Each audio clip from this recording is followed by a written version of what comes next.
जब सुने के होई भोजपुरी गाना, बस बजे के चाही गाना।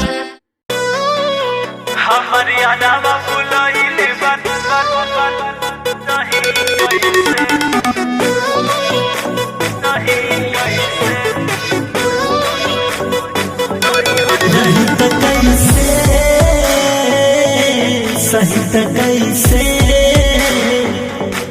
रही त कैसे सही त कैसे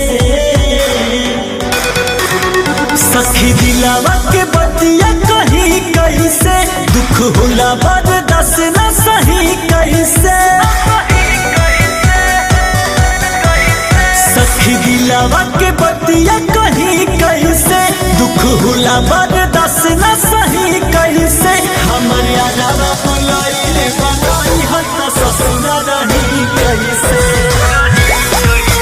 हमर यारा बुलाइले बनाई हत ससुर रही कैसे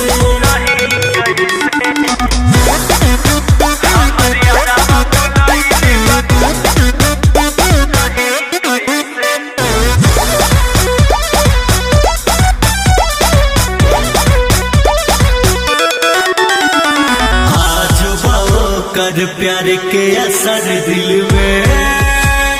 प्यार के असर दिल में कैसे छोड़ दी बाबू मुश्किल में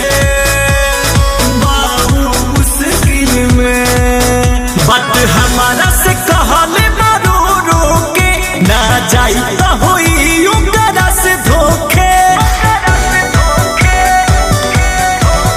बात हमारा से कहले मारो रोके ना जाई तो होई उनका से धोखे इन्हें सखी बात पियावा हमारी तो बात लही कैसे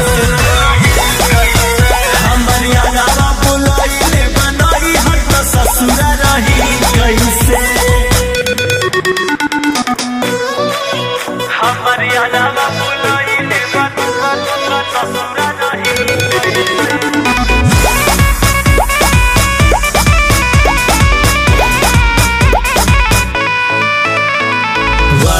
कसम हम कैसे भुला जाए हम कैसे भुला जाए पियावा से खुल के कहियो न पाई हम कहियो न पाई याद